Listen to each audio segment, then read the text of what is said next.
নমস্কার সকল গল্পপ্রেমী ও সাহিত্যপ্রেমী শ্রোতা বন্ধুদের আমার অনেক স্বাগত। আমার আজকের নিবেদন সুনীল গঙ্গোপাধ্যায়ের একটি ছোট গল্প, দক্ষিণের দরজা। বিয়ে করার পর আমি একটা সার সত্য জানলাম, মেয়েদের খুশি করতে গেলে একটা ভালো বাথরুমওয়ালা বাড়িতে থাকা দরকার। বিয়ের পর মেয়েদের কাছে স্বামীর শরীর, যৌবন কিংবা পৌরুষ কিংবা টাকা পয়সা কিংবা খ্যাতি সবই তুচ্ছ হয়ে যেতে পারে যদি বাড়ির বাথরুমটা ভালো না হয়। যে বাড়িতে জলের কষ্ট সে সংসারে শান্তি নেই। আমার স্ত্রী শান্তার স্নান করতে সময় লাগে 40 থেকে 50 মিনিট। স্নানের ঘরটা তার একটা বিলাসিতার জায়গা, সুতরাং আমি যে ফ্ল্যাটটি ভাড়া করি বাথরুমটা কিছুতেই তার মনের মতন হয় না, ফলে আমার গৃহশান্তি নষ্ট হবার উপক্রম। এই জন্য আমাকে ঘন ঘন বাড়ি বদলাতে হয়। কলকাতা শহরে পছন্দ ফ্ল্যাট খুঁজে পাওয়াই দুষ্কর। তাছাড়া প্রত্যেকবার নতুন ফ্ল্যাট নিতে গেলেই ভাড়া বেড়ে যায়। কিন্তু এসব কথা শান্তাকে বোঝানো যাচ্ছে না। বাড়িতে ফিরে স্ত্রীর সঙ্গে ঝগড়াঝাঁটি করার বদলে ফ্ল্যাট খুঁজে বেড়ানো অনেক উত্তম কাজ। 3-4 বার বাড়ি বদলাবার পর দক্ষিণ কলকাতায় লেকের ধারে আমরা একটা চমৎকার ফ্ল্যাট পেয়ে গেলাম। ছিমছাম, ছোট্ট খাট্ট এবং পরিষ্কার, ঠিক যেন আমাদের জন্যই তৈরি।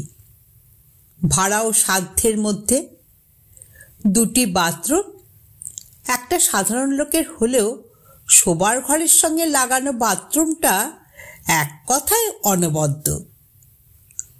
রীতিমতন চওড়া, সাদা টালি বসানো, ধপধপে চকচকে। বাথরুমের জানালা দিয়ে দূরের মাঠ ও গাছপালা দেখা যায়। শান্তার দারুণ পছন্দ হয়ে গেল।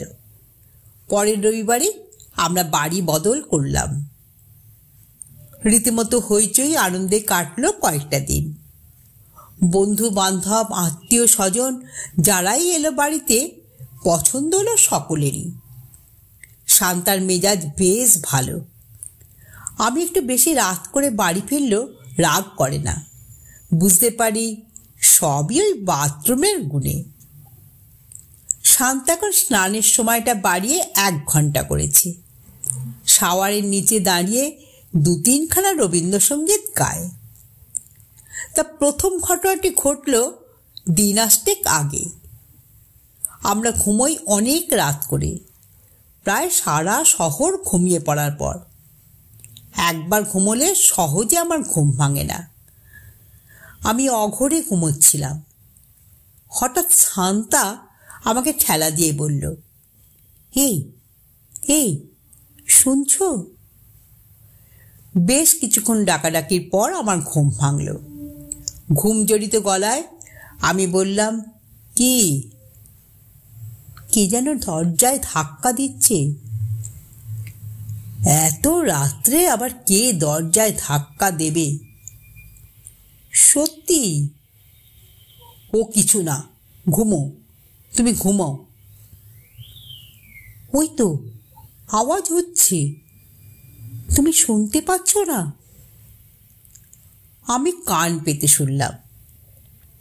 হ্যাঁ, একটা আওয়াজ পাওয়া যাচ্ছে বটে। খুব জোরে নয়, কেউ যেন খানিকটা দ্বিধা ও সংকোচের সঙ্গে ধাক্কা দিচ্ছে দরজায়, যাতে প্রতিবেশীদের ঘুম না ভাঙে। আমি শুয়ে শুয়ে জিজ্ঞাসা করলাম, কে? আওয়াজটা থেমে গেল।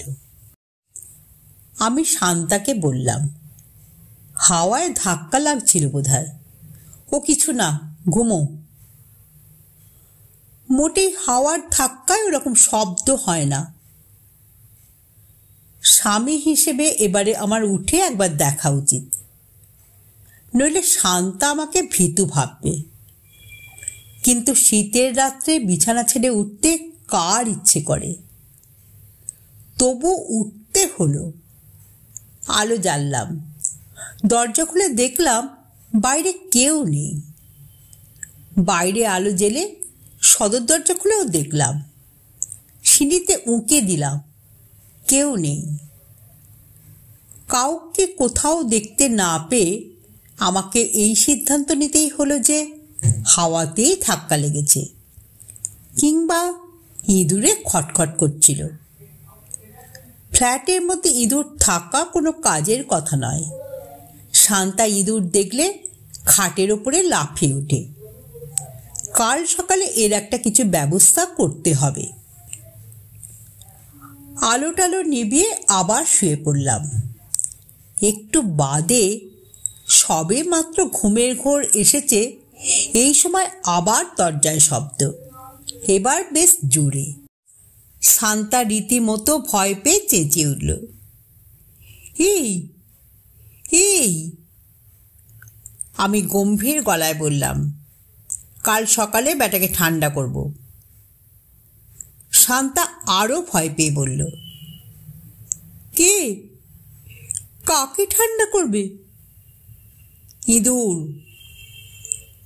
হ্যাঁ, ইঁদুর কখনো এত জোরে আওয়াজ করে? ইঁদুররা কি যে পারে আর কি যে পারে না তা কি আমার পক্ষে জানা সম্ভব? কে না জানে ইঁদুররা মানুষের চেয়েও বেশি চালাক। শান্তা বললে, আওয়াজটা দক্ষিণ দিক থেকে আসছে, খুব সম্ভব বাথরুমের দরজা থেকে। এটা একটা গুরুতর ব্যাপার। শান্তার প্রিয় বাথরুমে যদি ইঁদুর থাকে তাহলে সেটা তো একটা সাংঘাতিক কথা। আমাকে আবার ফ্ল্যাট খুঁজতে হবে। আবার উঠতে হলো। আগের বার আলো জ্বালাবার সঙ্গে সঙ্গে আওয়াজটা থেমে গিয়েছিল, এবারে থামলো না। ঠক ঠক ঠক ঠক। আমি ইঁদুর তাড়াবার ভঙ্গিতে বললাম, হুস। তবু আর একবার আওয়াজটা হলো। বাথরুমের দরজা বাইরে থেকে ছিটকিনি বন্ধ। আমি দরজা খুলে দেখতে যাচ্ছি, শান্তা আমার হাত চেপে ধরে বলল, ভেতরে যদি কেউ লুকিয়ে থাকে? কণ্ঠস্বর মোটা করে আমি জিজ্ঞাসা করলাম, কে? ভেতরে কে? আর কোনো সাড়া শব্দ নেই। শান্তা বলল, আমার ভয় করছে, আমার ভীষণ ভয় করছে। ভয় পাওয়া মেয়েদের মানায়। অনেক সময় ভয় পেলে মেয়েদের সুন্দর দেখায়, কিন্তু স্ত্রীর সামনে যে স্বামী সাহস দেখায় না তার জীবন ব্যর্থ। আমি বীর দর্পে শান্তার হাত ছাড়িয়ে দরজাটা খুলে ফেললাম। কেউ ছুটে বেরিয়ে এসে আমাকে আক্রমণ করল না। একটু অপেক্ষা করে বাথরুমের মধ্যে মুখ বাড়িয়ে দেখলাম, না, কেউ নেই, কোনো ইঁদুরও না। ভালো করে সব জায়গাটা পরীক্ষা করার পর আমি শান্তাকে ভেতরে ডাকলাম। শান্তাও দেখল বাথরুমের কোথাও বড় ইঁদুরের লুকিয়ে থাকার সম্ভাবনাও নেই। তাহলে কিসের আওয়াজ বলো তো? হাওয়া ছাড়া আর কি হবে? হাওয়ায় কখনো ওরকম আওয়াজ হয়? ঠিক আছে, কাল সকালে সেটা চিন্তা করা যাবে। ভেতরে তো কেউ নেই দেখলে, সুতরাং ভয়ের কিছু নেই। সে রাত্রে আর কিছু ঘটল না। পরদিন সকালে উঠে শান্তার আমি আবার বাথরুমটা পরীক্ষা করে দেখলাম ভালো করে। সেখানে কোনো রকম সন্দেহজনক চিহ্ন নেই। দিনের আলোয় অনেক কিছুই স্বাভাবিক মনে হয়। ব্যাপারটা তেমন গুরুত্ব না দিলেও সেদিন আমি বাড়ি ফিরলাম সন্ধ্যের আগেই। শান্তা খুব খুশি হলো। আমরা একসঙ্গে বেরিয়ে একটা সিনেমা দেখে এলাম রাত্রের শোতে। সারাক্ষণ আমরা গত রাত্রের ঘটনা নিয়ে একটাও কথা বলিনি। শুতে যাবার আগে শান্তা বলল, জানো, ঠিকই যে বলছিল এই ফ্ল্যাটটায় খুব ঘন ঘন বাড়াটে বদলায়। আমি জিজ্ঞাসা করলাম, কেন?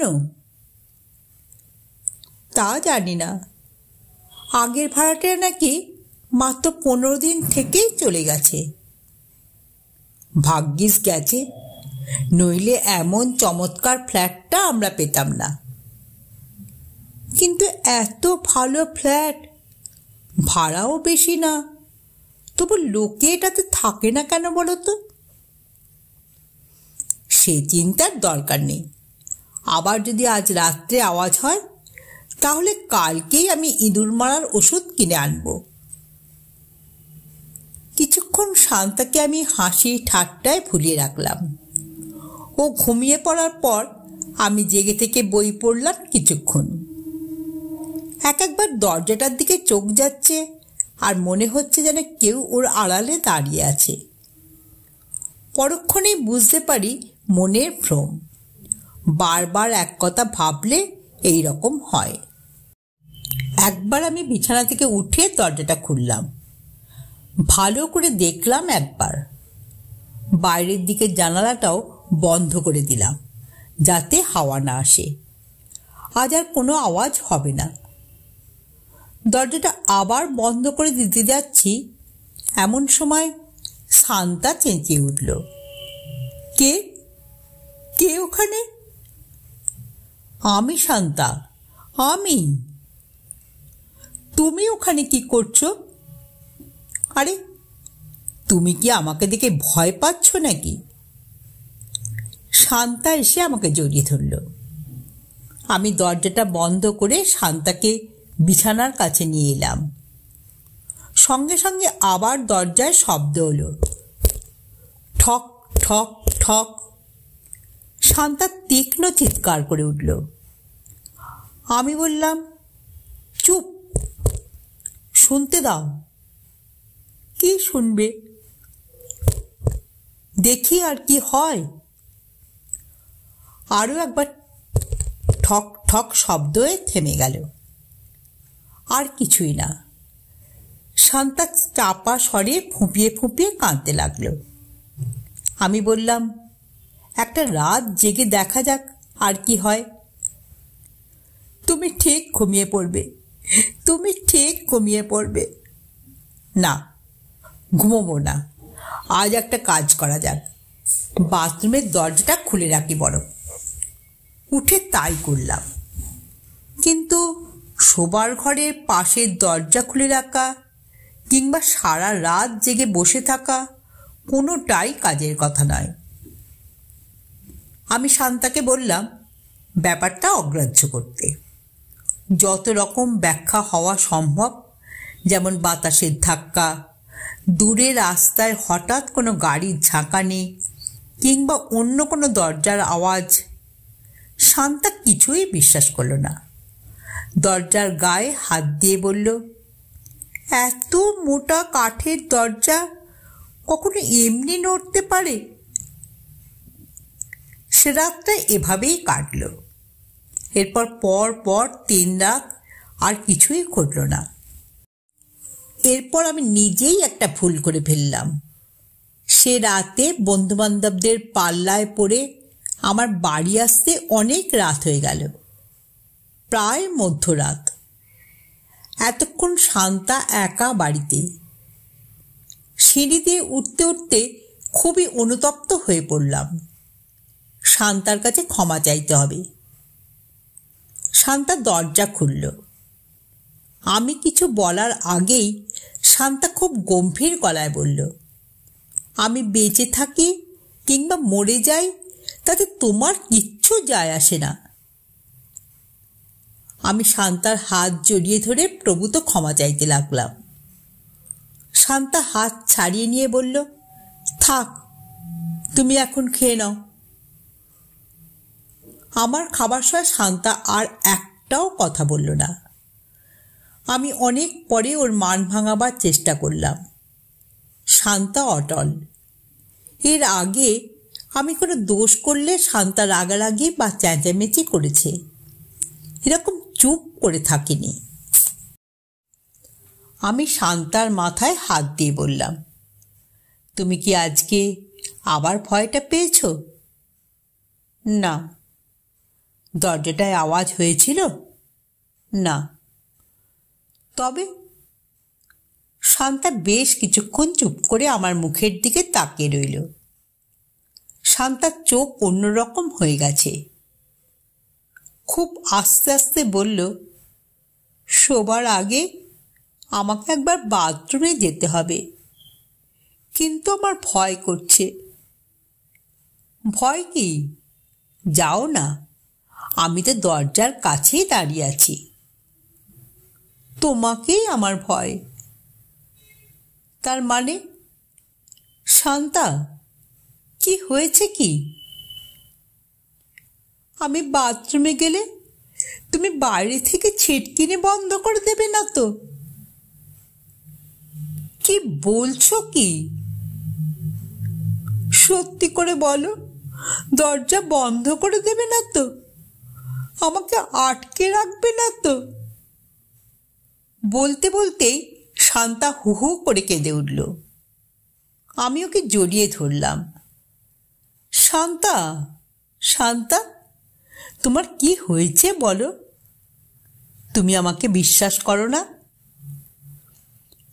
শান্তা অনেকক্ষণ কেঁদে নিজেকে একটু সামলে নিল।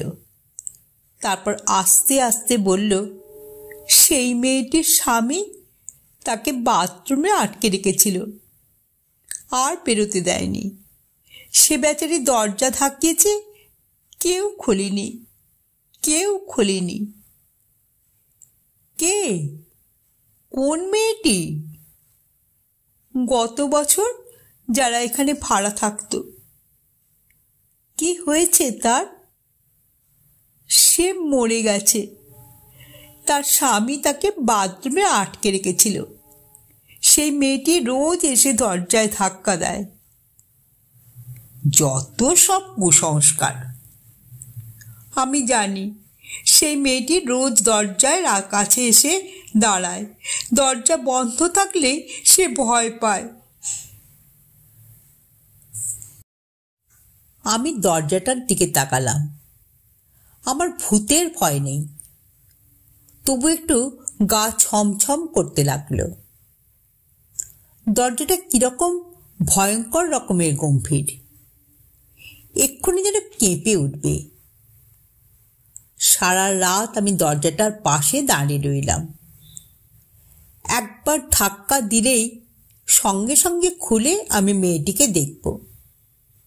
সেই দুঃখিনী মেয়েটিকে আমি সান্ত্বনা দিতে চাই, কিন্তু সে আমাকে দেখা দিল না। পরের দিন সকালবেলায় আমি মিস্ত্রি ডাকিয়ে দরজার বাইরের ছিটকিনিটা খুলিয়ে ফেললাম। তারপর থেকে কোনো দিন দরজায় আওয়াজ হয়নি। শান্তাও ভয় পায় না। আপনারা এতক্ষণ শুনছিলেন সুনীল গঙ্গোপাধ্যায়ের দক্ষিণের দরজা গল্পটি এখানেই সমাপ্ত হলো।